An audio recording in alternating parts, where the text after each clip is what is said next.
Thank you all for tuning in. Friends of mine, friends of Barry Habib, friends of Scott Groves. We're coming in today to talk about the state of the industry, the mortgage industry, the real estate industry, and we're going to try to do something that will help a loan officer or a borrower or a real estate agent help change their life for the better in one way, shape, or form. Honored today to be partnering with Barry Habib and Scott Groves. If you don't know Barry, follow him. I'm going to let him talk about himself. His bio is just pages deep. I got a copy here. I don't want to read it right now, but it's awesome. Barry does a great job in prognosticating real estate markets and helping loan officers, real estate agents, and consumers understand the markets and understand how to explain the markets and how to make valuable decisions. We've got Scott Groves on the other side of the camera. Scott has contributed to the industry massively by simplifying the coaching process, automating it, and building a community of loan officers who like to consolidate coaching, right? You guys work together as a team.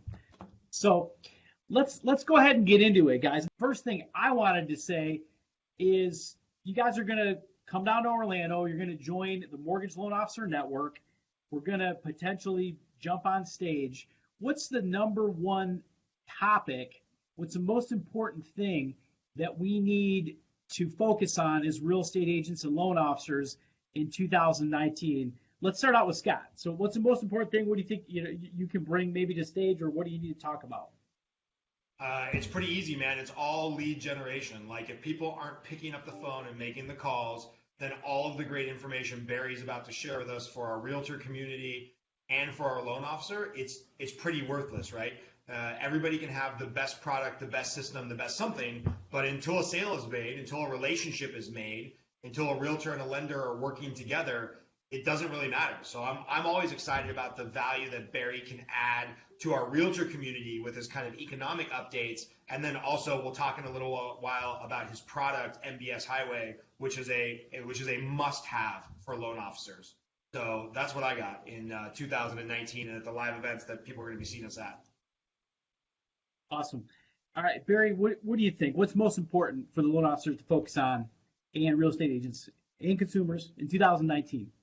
So, first of all, it's great to be here with you, man. I'm really looking forward to the event in Orlando, being with Scott. Scott, I have to tell you, I'm a big fan. I just read your book. I loved it. I think that everybody should read it. I'm a big fan of your coaching, and I know your students, so I think you're doing some great work, man. 2019 and beyond, there's really one thing that you really need to be totally focused on. That's being an advisor, because what everybody else is trying to do is eliminate your job as far as technology goes. It's just moving so rapidly. Things are changing so quickly that unless we're very, very careful and change the role that we're playing from a salesperson to an advisor, we are going to have some stiff headwinds. And being an advisor, most people think they're an advisor, but just because you put it on your name tag doesn't mean you're an advisor. I mean, if I put surgeon here, doesn't mean I'm a surgeon, right? You have to really walk the walk and prepare for that and gain the knowledge to be that advisor. And by being an advisor, it's not just understanding how to qualify somebody, because really the business that we're in is much deeper than that. Do you know your real estate market, what the opportunity is? Do you know really how to change people's lives for the good by using debt as a tool that will accommodate that and being their debt manager? So the big thing for me is 2019 has to see a transition from being a salesperson where you were truly at risk of being replaced by technology, just like travel agents were. Travel agents really, they kind of like said, hey, we're pretty much impervious to change. We're not going to change. We don't need to be advisors. And now they're gone, right? Now they're replaced by this thing. And the guy who really was very, very much a part of that, his name is Richard Barton, who was the CEO of Expedia. Well, guess what he just became the CEO of? Zillow. And guess what he is open about? Replacing real estate agents and replacing loan professionals with this. I mean, team, it is coming. Uber said by 2025, no drivers, all autonomous.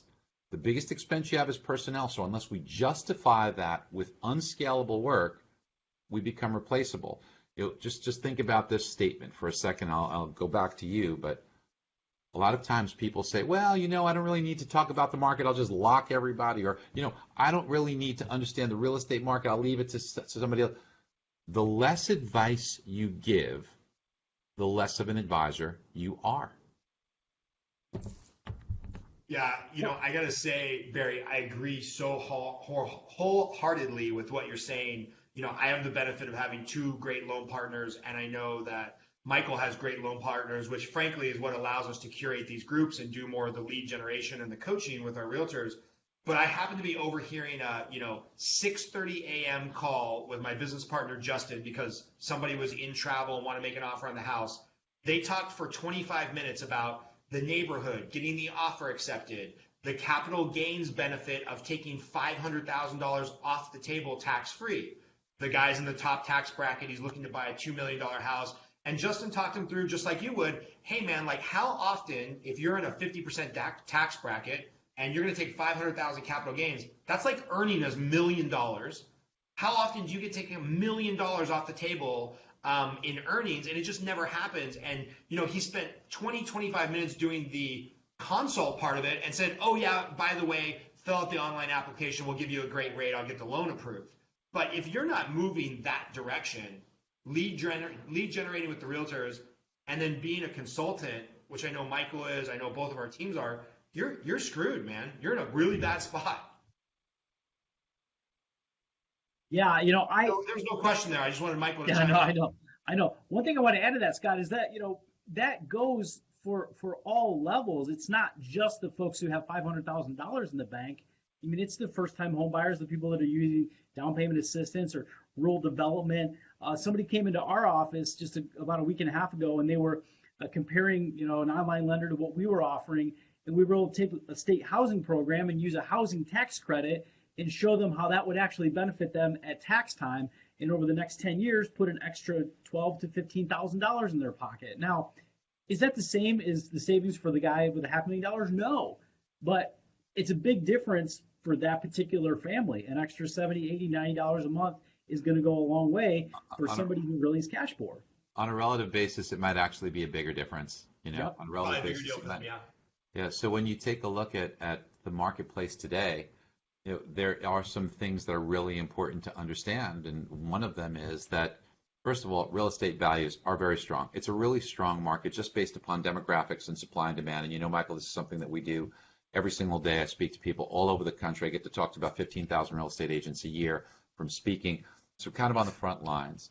And our forecasts have been really spot on for the last 4 years. I've ranked in the top 10 in the Zillow rankings. My worst finish was 9th.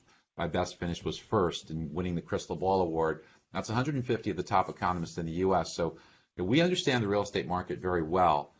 And what I can tell you is that there is more demand than there is supply. So I'm sick and tired of people talking about, real estate is not a good investment, this and that. We all know about the rants that have been on. We don't have to talk about, people have seen all that stuff, and the people on CNBC who have an agenda of wanting to get eyeballs and doom and gloom, the Diana Olics of the world, who for 7 years have said don't buy a home. And people even recently, even our own industry, saying, the housing market, this, that, it's not affordable. Yeah, there are some affordability concerns. But example to use is that if you were the most unlucky person in the world and purchased your home the day before the housing bubble, the day before you bought your home, do you know that today, 10 years later, you would be doing quite well because that home would have still appreciated in most parts of the country compared to where you purchased it, but you would have saved a ton of money in cash flow, because if your alternative was to rent, well then by renting, your rent would have gone up rather significantly and your payment on your home would be much lower. Not only that, but you would have built up a tremendous amount of money in amortization. And because of those things, even if you were the most unlucky person in the world, you would have done quite well. Now, I'm not saying there's a housing bubble coming, but what I can tell you is that I do see a recession coming, and I see one coming in the next year or two. And there's a lot of reasons for that. I look at the unemployment rate as the main signal, and when the unemployment rate hits its lowest level and then starts to tick up, a recession typically follows 6 months to a year later. So I think that 2020, 2021 is a reasonable time for recession. And what happens in every single recession is that interest rates decline.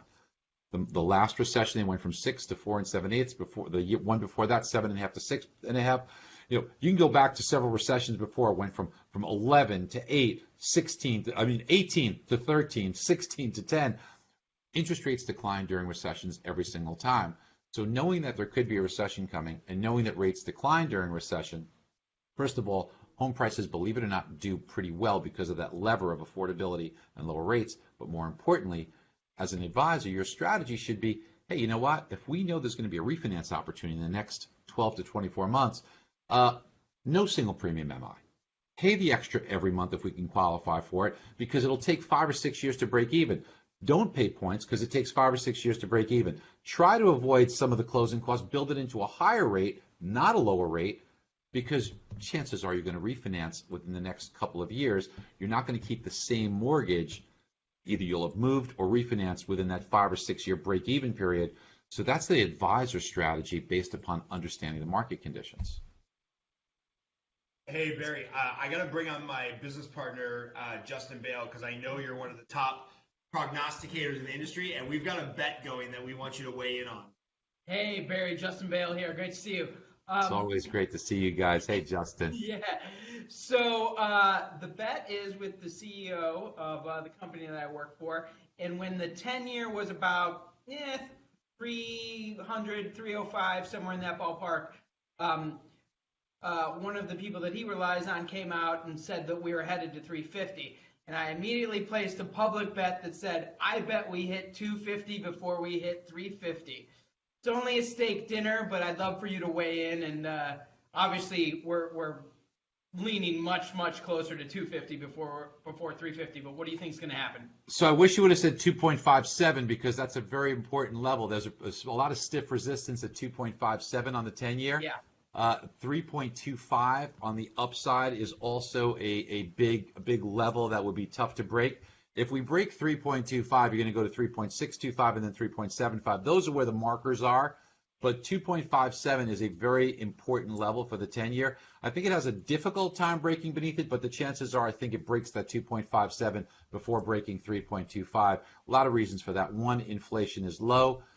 The other reasons that you have are now, remember, the Fed had just come in and said that because they got scared due to the decline in the stock market in December, that, oh, sorry, we're not going to hike rates anymore. And you know what? We'll even bring back the repurchase of mortgage bonds. They had said, and we called the BS on this right from the beginning, oh, we're going to drop our balance sheet from $4.5 trillion all the way down by letting these things run off. We said, as soon as they said that, we said, there's no way they would do that. It would take 7 years. There's going to be a recession or something that's going to cause that. Well, it happened pretty quick. The stock market declined, got the Fed real scared, and they said, you know what? Not only will we stop hiking rates, but by the end of the year, all of the runoff from treasuries and maybe even mortgage-backed securities, we're going to start reinvestments. Now, that could be $20, $30, $40 billion a month in repurchases. So while it doesn't add to their balance sheet, what it does is it becomes a huge buyer of both bonds and maybe mortgage-backed securities. In either case, that makes it really hard for the 10-year to get up to 350 because the Fed's going to be stepping in there buying later this year. So I think that you're in for probably winning that steak dinner, winning that bet. But not only that, over time, It's going to take a while, though. Towards the second half of this year, I think you'll get there, maybe sooner than later. But over time, we should be much lower than that because, as I mentioned, the recession odds become greater and greater and greater, and then you really win that steak dinner. Right. See, Barry, this is why I always partner with the smartest guy in the room because I get endless free steak dinners. Well, I want to be invited to one of those, so that's good. Right. Well, you're welcome to come to this one. Hey, Fish, what are you guys seeing as far as the the infighting in the industry, the rates, the race to the bottom? Everybody's got an excuse. It's it's margin compression, it's quicken, it's broker versus retail. Like I know how our market is, but what are you seeing in your market, which is a little different in Michigan, as far as the rate fight and the rate battle? And then I'd love Barry to weigh in on this, race to the bottom between channels. Well, I think there's a couple things that play into that question, and number one, Barry can talk about this all day long. I've seen him talk about it just in the last week or two. I've seen a handful of hangouts with Barry where he's talking about it. It doesn't matter what model you're in, if you're giving folks the advice to lock 45, 50, 60, 90 days in advance and the market's declining, it doesn't really matter what model you're in. If the market gets quarter to 3/8 better, your clients are always going to get a better deal by floating. So it doesn't matter what market you're in, you got to be that advisor. You have to know what's going on with the market. I mention this all the time. People talk to me about, oh my gosh, my rate's 1/8 higher or 1/4 higher. Am I doing the right thing for the client? I'm like, well, man, the best thing for the client would have been to buy at the bottom of the real estate market and the bottom of the mortgage bond market. I mean, like, when was that? I don't know, 5, 6, 7 years ago. There's this magical date. That would have been the perfect time to advise them to buy a house. So were you standing there with that client that day telling them to pull the trigger? If you were, cool. Then anything other than that, we're trying to do our best to time the markets. So, it becomes a question of margin. And it's a difficult question. There's lots of different businesses outside of the mortgage industry. You got the Walmarts and the retails, and everybody talks about cutting fees and costs. But ultimately, having a value to provide to the consumer where you're helping them manage their money over time and helping them make wise decisions should save them much more money in the long run versus an 1/8 in rate today versus an 1/8 in rate tomorrow. So I see that conversation come up a lot. And I'd be interested in Barry's take on it as well. So a couple of quick things on that. Everything you said, I completely agree with. Listen, you have to be an advisor. You can't just blindly do something, because if you do it on autopilot that way, you're going to have, first of all, a lot of unhappy clients. Secondly, you're going to be replaced by this eventually. Okay. The less advice you give, the less an advisor you are, and the easier it is to replicate you. So, and by the way, how has that strategy worked out for you the past 3 months? Okay. You have every single one of your clients is pissed. Okay. So that strategy has not worked. Case closed, mic drop at that point, right?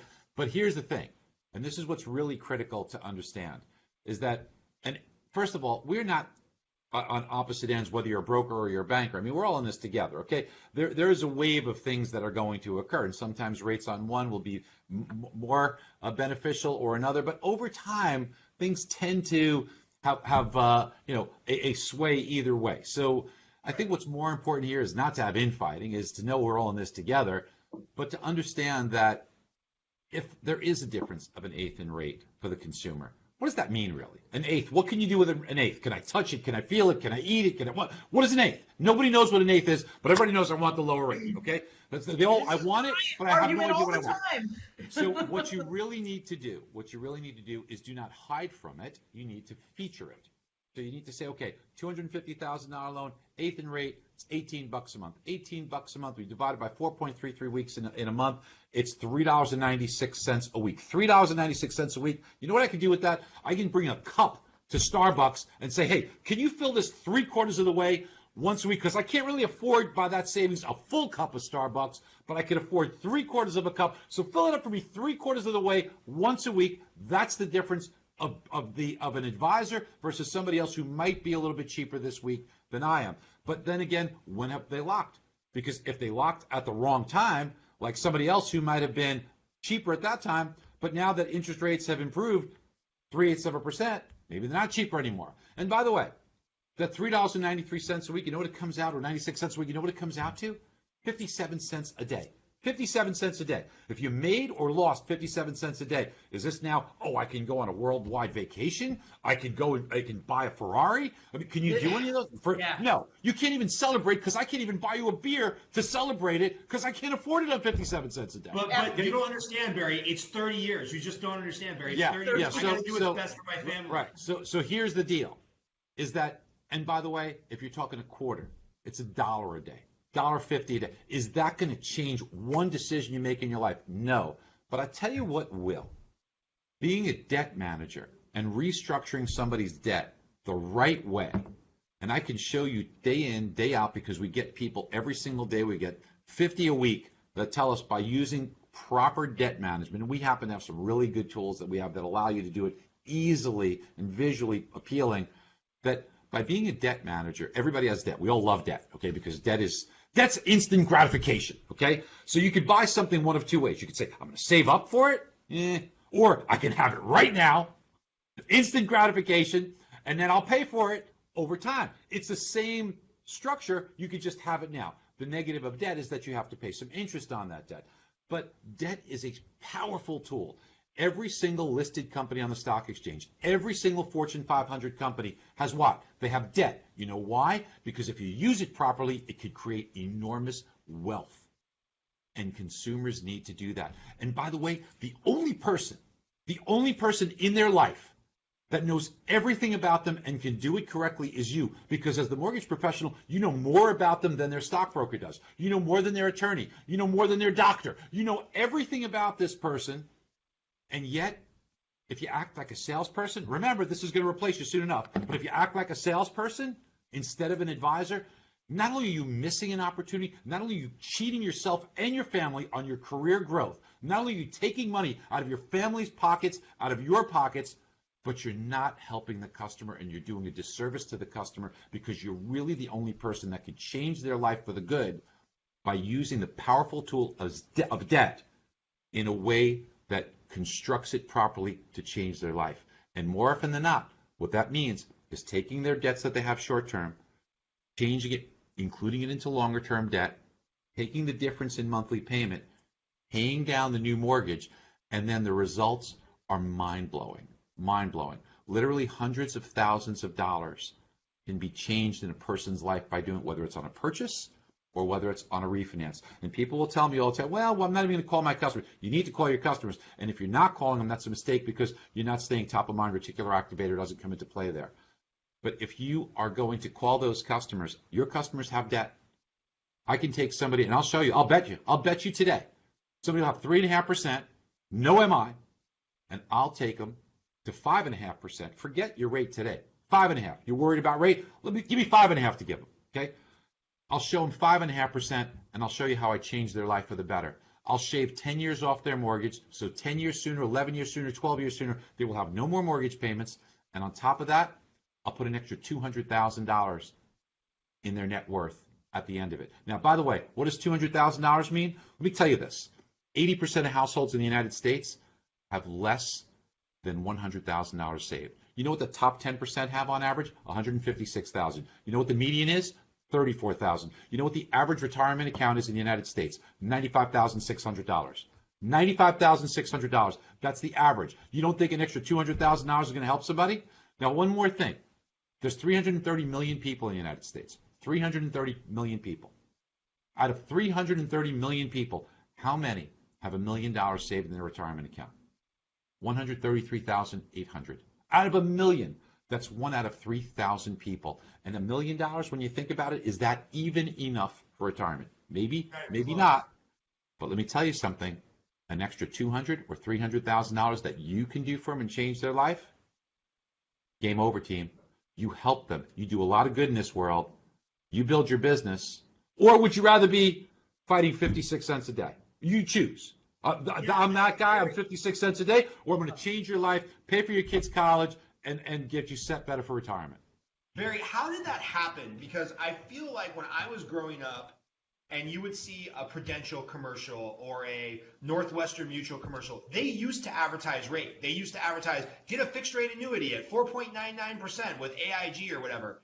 And then I feel what happened is about 10 or 15 years ago, the wealth managers, the insurance salesmen, they all got together and they're like, hey guys, we're just manipulating advertisement. It's a race to the bottom on fees. Let's advertise lifestyle and wealth and retirement security. So now you cannot find an advertisement in the financial world that quotes rate.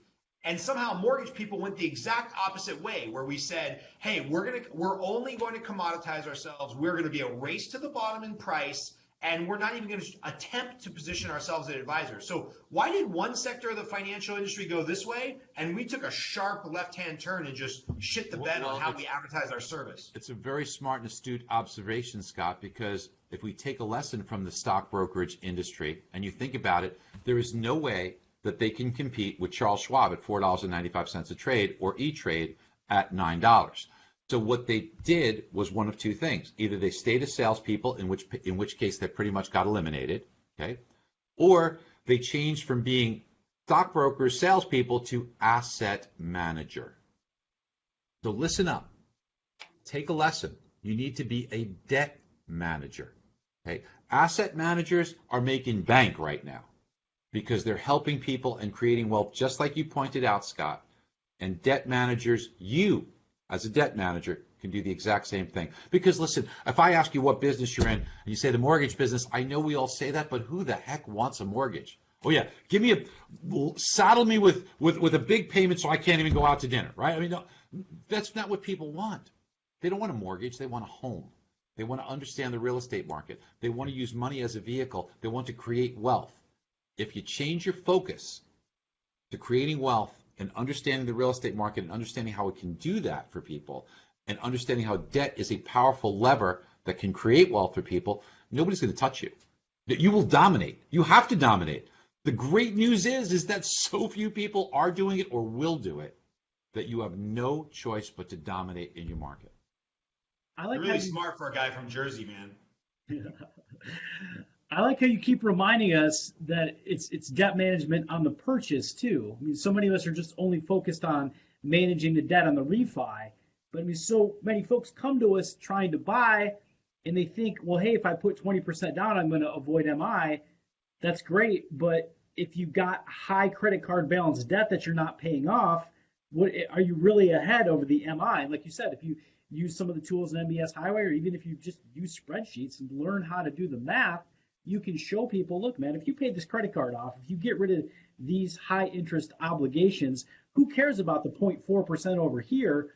Let's get rid of the 15% on 30 or 40,000 over here, and next thing you know, you're able to build equity because you can actually go in and get ahead. So one thing I like to add to this when I'm talking about it, looking at MBSHighway, is if you're going to be a true advisor as an LO, it makes a lot of sense to understand your MI options. As you say, Barry, understand how long it takes for somebody to potentially drop the MI, what the policies are with different servicers on dropping MI, how long somebody would on average have the mortgage insurance, and in some cases advise them to put less money down.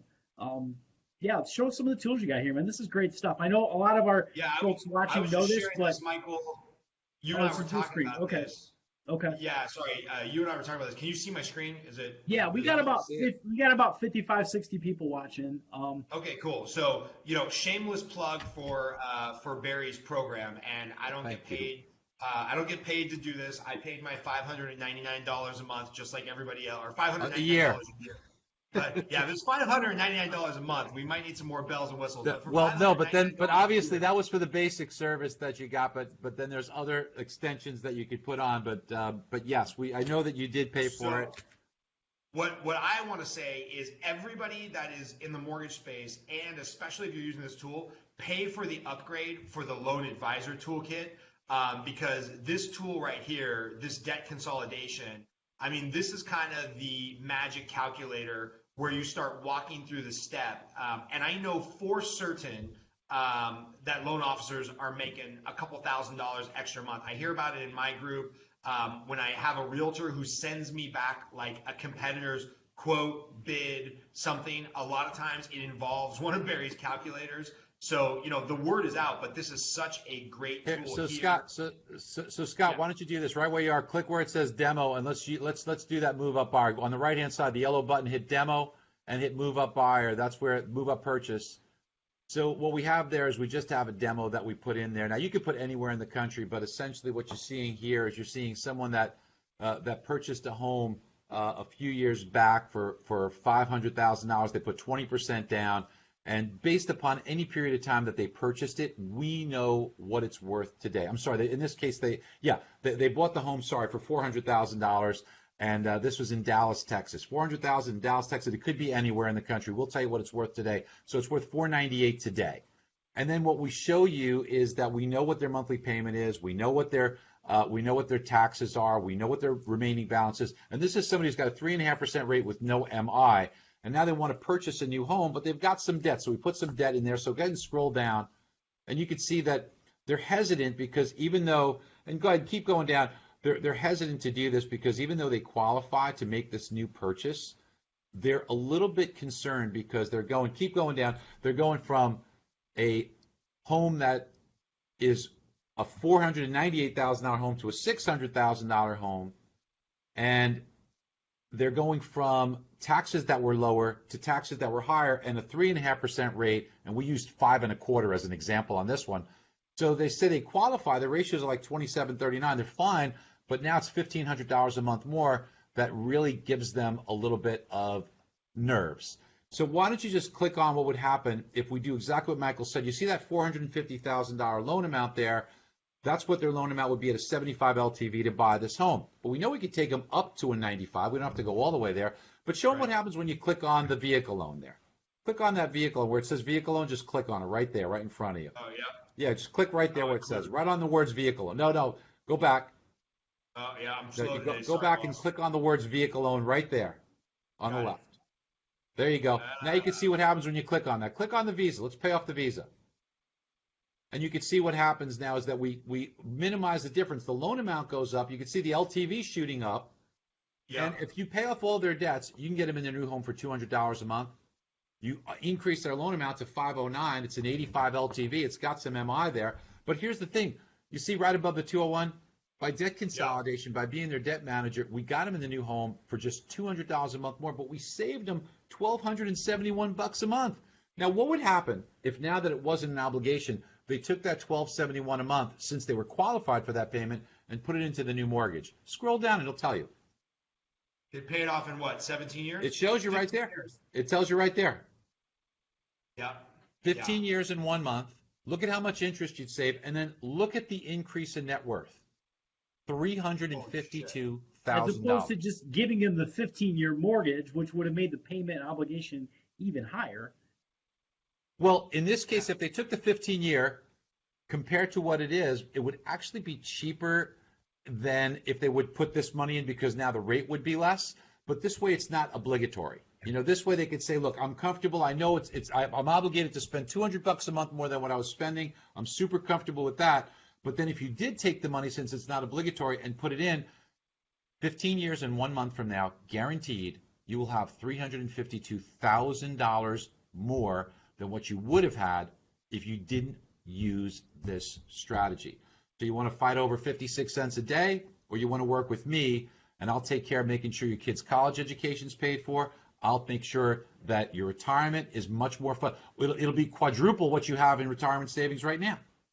So this is very, very meaningful for people. This answers all the questions they want. You know what's amazing is that we all have this. If you're listening to this and you have children, I know you've thought about paying for your kids' college education. If you're listening to this, I know you have thought about this. Do I have enough money for retirement? How am I going to get there? And so your customer is no different than you. Why are you afraid to touch your customer in a way that will have meaning to them? I mean, really. And by the way, if you send that as a link to the customer can click what they want paid off. It's really, really cool. Yeah, it's such a great tool. And, you know, I can already see, let's go to the sales side of it, Barry, because I can already see some loan officers saying, well, I give everybody this information, and then they still go to B of A for 0.25% lower. Like, you know, in my mind, well, those people are just horrible human beings, and I didn't want to work with them anyway. But where are you seeing the sales side of this? Is this in the upfront consultation? Is it in the, you know, absolutely, I have the information, trust me, I'll get it done, or where is it done? It's everywhere. It's everywhere. You use our screen share to show them. You can use our. You can send it as a PDF. You could send them a link and they can play with. But here's the thing: when I learned how to juggle, and I taught my son Dan how to juggle, he's much better. He could do 4 balls. He could do beyond it. He's really talented. Okay, but I could do the basic three ball juggle, right? And when I learned, my teacher taught me this. So you start with 2. You start with your non-dominant hand, and there's a certain way that you flip them. He says you throw up, up, and then drop, drop. Just let them drop. So why let them drop? It's because you're never going to catch every single one. And if you try to, you'll never be a good juggler. And while we want every deal and every customer out there, you're never going to get every one. So don't beat yourself up. You do the very best job you can. You provide the very best advice you can. And there are enough people that will take that advice and cling to you because they'll be afraid of what else they're going to miss, and be willing to give up the small pennies that they might lose for the long-term benefit of being attached to you. Of course, there are going to be some people that take that and then teach somebody else what they should be doing for their job and maybe go elsewhere. Of course, can't help that. You can only control what you can control, and you can control being the very, very best advisor you can be. Awesome. So I appreciate you guys. I don't want to keep the audience on here forever, but we got a good crowd. We got about 50 folks watching us. Scott, I know that you do a great job as an advisor to the LO community, you know, through your programs and your company and your team and what have you. And I coincidentally opened up this card that you sent me in the mail right before we started this call. Somebody handed me my mail, and here's this card sitting right here from Scott. which is cool because I'm part of his, the consolidated coaching platform. And I'm sitting here looking at this as we're talking, and I know that you've already adapted this advisor role for the LO community, because I'm looking at the card and it says guiding questions for loan officers. Does what you're doing create a better buyer and realtor experience? Kind of an important thing to write down. Does what you're doing get documents out faster and close loans smoother? Okay. Does this simplify, systematize, and scale my business? So in Scott's seat as a team leader, as an advisor, as a coach, the advice role might be slightly different than what we're giving for our clients, but we need to have that same role in different capacities throughout our day, whether we're interacting with customers, interacting with our own team, interacting with our processor. We have to think about what we are doing. Are we just rolling through the day, checking off the checklists that are in front of us, or are we actually analyzing what's going on and trying to make our lives better for our team, for those at our company, and for those in our world in general, whether they're customers or realtors or not? One of the things that comes my way all the time are folks in military mortgage boot camp, and they're talking about that VA training and some of the things we do to help them get better at VA loans. Next thing I know, they come back to us and say, hey, my company's asking me to be the head of VA training. Is that okay? Look, of course it's okay, because you've got to the point in your career where people see you not just as another LO that's good or an expert or what have you, but like as a consultant, as an advisor, as a teacher, as a trainer. And that came from just wanting to go to the next level where you started asking deeper questions. So, Scott, we didn't talk too much about what you got going on in Stage Orlando, and hopefully everybody watching today is going to want to come to our Orlando event. But what kind of questions, or what would you bring on the stage? I mean, Barry just kind of blew up this whole call with like awesome knowledge that I want to go watch again and again. Outside of what I just read here, what is it that LOs and realtors in 2019 are just not paying enough attention to, or not becoming advisors on? Hey, Scott. Barry said. Hey, Scott, I just want to tell you, after reading your book and talking to a lot of your coaching clients, Matt, if you're watching this, you need to talk to Scott, okay? Because the guy's got it dialed in. The guy's got it dialed in, and he makes it really, really easy and very, very relatable. So I just wanted to say that. And Michael, the VA piece that you're doing is so critical because so few people understand it. They think it's really, really difficult to do, but you break it down so easily. And it's an area that is somewhat insulated, and the loyalty levels are much, much greater. I think that what you're doing is so good. In fact, we took a cue from you, and we took our buy versus rent, and we changed it to kind of go right alongside. We're actually releasing it tomorrow, where you put in, if you don't have it, we'll find their housing allowance number, and it'll compare what it would be if you used it all for rent, all for buying. The numbers are like mind-blowing that you should buy a home. But Scott, yes, I'm sorry. I just had to say that. Oh, no, that's great, man. One thing they sometimes miss, not to get us too much off track, is the fact that they can buy a multi-unit when they're at or near the base and convert that into a rental property later when they are reassigned or decide to move back to the civilian world. And that's one of the best ways ever for veterans to build wealth. I think it's just not even understood by a lot of loan advisors and veterans. There's so many great things you teach. But Scott, I'm sorry. I just wanted to say, Scott, I think that what you're doing is incredible, brother. Man, I really appreciate the feedback. And Michael said one word that I think is of the utmost importance there, and it's the idea of questions. And the danger is when we're doing these webinars, or when we see somebody like Barry who's very captivating up on stage, is he's really refined his game of being able to deliver one-way information, because that's the quickest way that he can affect the most people. But I'll tell you what, I've been out to dinner with Barry and some C-level people or some top producing loan officers, and Barry is a master at asking questions.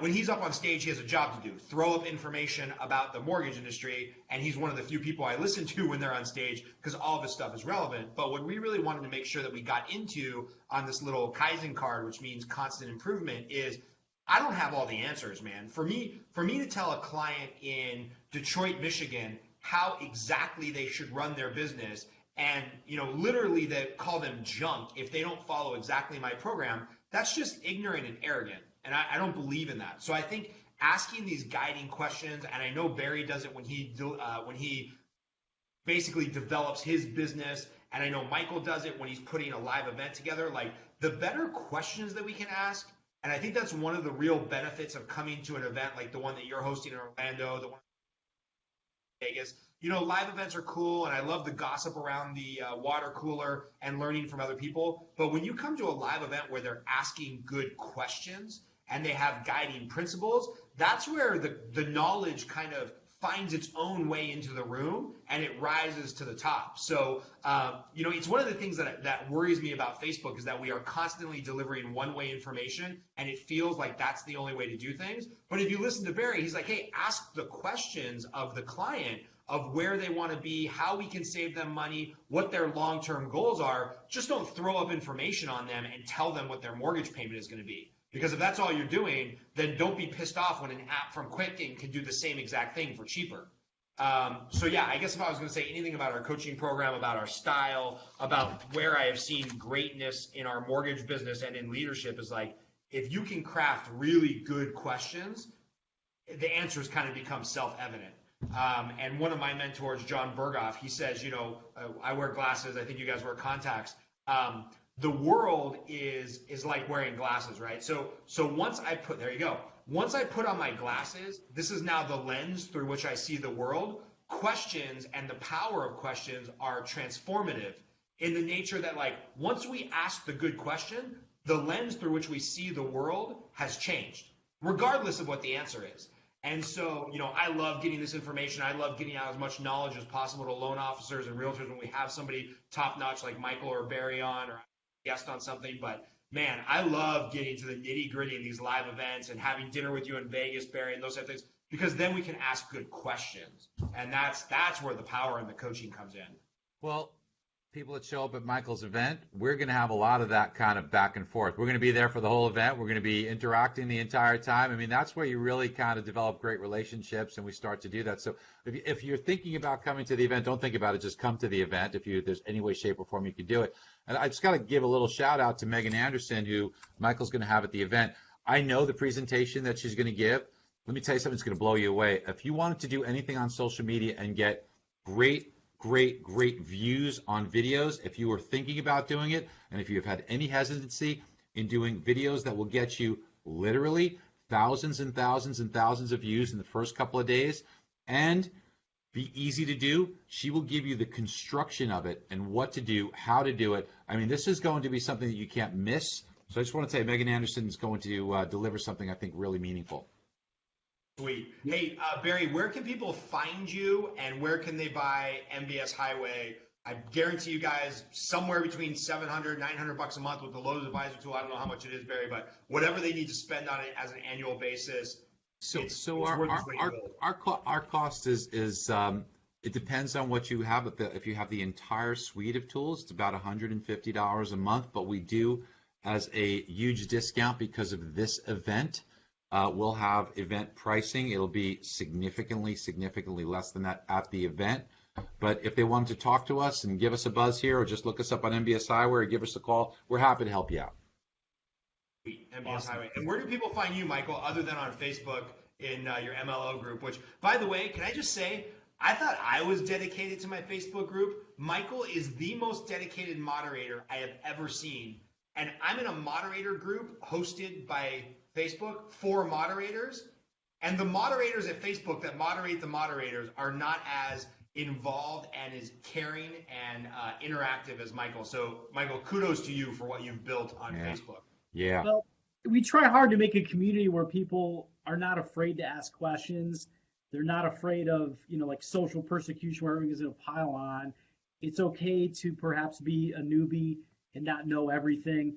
But also, it's got to be something that's relevant and valuable. I mean, everybody's jumping into the group asking what's the best CRM over and over and over. Everyone's going to tune out. So, we actually delete some of the comments. I got a couple people behind the scenes that watch. I don't do it all myself all day, every day. But I know Megan and I have had some conversations. Barry, you and I had a conversation over a steak at the event in Las Vegas recently. You want to make a place cool where people feel comfortable, but you can't get totally sucked in. Like you were mentioning earlier today, Scott, we got to spend our time being intentional on social media as well and messaging our real estate agent partners, our past clients, those who we can potentially do business with. So it's a fine balance between jumping into the community to learn and spending our time on social media, building our brands, our businesses, and ultimately our lives. So, those resources are there, but my goal is to keep them from being too distracting, because I don't want the LOs to just spend time goofing off in the group and, not focusing on building better lives for themselves. So you'll see sometimes we delete posts like that because we know it's going to go down this rabbit hole where people are just not being productive. And we know that it's better for them to focus on how am I going to build and grow and do these kind of things, right? Hey, I got focus a lead on generation personal tip. development. Right. I got a lead gen tip for all the realtors and the loan officers who are still tuned in. Like, Facebook Messenger is killing it. Facebook is the evil empire. They know how to get people the dopamine hit to look at everything. And Facebook Messenger has like a 99% open rate, whereas your voicemails get deleted 50% of the time. So if you're not following up with, I like to joke about, my Aunt Cynthia in Nashville, who, when she was living out there, didn't have two pennies to rub together, but she knew a lot of people that were moving to LA who could become mortgage referrals. So I Facebook message 10 people a day without judgment, without filter, of like, hey, when you're ready to buy, sell, or refinance a house, I want to be your first call to be your consultant. And that always shakes business loose from the trees, because Facebook Messenger, man, Zuckerberg's got it figured out. People read that shit. Well, one thing that I know I talk to some of the folks who are in boot camp and on my own personal production team about is, let's say that you are planning a Facebook Live, just like we planned this, and you have an audience of people that you kind of want to pay attention to what you're saying. You should be messaging them 2 or 3 or 4 days prior to you doing your live or your video on Facebook, because just by using that messenger, Facebook's going to know that you have some kind of higher level relationship with them over the last week. They're going to see exactly what you do. So most of the loan officers I messaged in the last 3 or 4 days about going to Orlando and committing the tickets, guess what? They popped up on this live event because Facebook put it in front of them because it knows I have that kind of relationship with them. So if you are looking to do more lead generation, like you talk about, Scott, with specific real estate partners, message them on Messenger, but then follow that up with videos or posts, which we know they're going to see because they're interacting with you on that Facebook medium. So take it, dude. Hey, Barry, what's the last tip going into the middle of the year? What's the last tip for something, realtors can go to their clients with, or loan officers can go to their realtors with and be like, hey, I've kind of got this inside look on things. You should be working with me. I'm the trusted advisor. What's your insider tip for the year to close it out with? Well, besides attending the event, because it's going to be a great event for all of us, and it's going to be a great event for those that attend, and I really want to see people there, it would be that there's a cost to wait to purchase a home. If you delay that purchase of a home, look, a real estate agent that you're working with, or if you're a realtor listening to this, you know what it's like. It's exhausting to purchase a home. It's a shop for home. It's exhausting. So if somebody looks for a couple of weekends, doesn't find anything, oftentimes they'll tell the real estate agent, hey, look, you know what? I didn't see anything. Maybe I'll come back in 6 months. That's heartbreaking to the realtor who's lost all that time. And now, who knows if that customer ever comes back or when they come back. And what the script that you have to give as a loan professional to that real estate agent is that they need to tell their customers, listen, I understand, I get it. I know it's exhausting to search for a home. But while you might want to take 6 months or a year off, the market isn't going to do that. And let me show you what that means. And there's a couple of things going on. There's a change in interest rate, and there's a change in appreciation. And don't forget the amortization that you would have gained as well. And what you'll discover is oftentimes it might be $10,000, $15,000 lost over 6 months between appreciation and amortization, and then your monthly payment would be higher to the tune of $150, $200 a month. And that's very eye-opening because the customer never thinks about that. And then the realtor can show them that and then say, hey, you sure you don't want to continue shopping? So this is something that I think is very relevant right now because we are headed into an extremely good spring market. And now is a good time to be looking and shopping and buying a home. Awesome. Thank you, gentlemen. That's it, right? That's it, man. We'll see you guys in a couple weeks in Orlando, if not sooner on the camera. Thanks, guys. Thank you, gentlemen.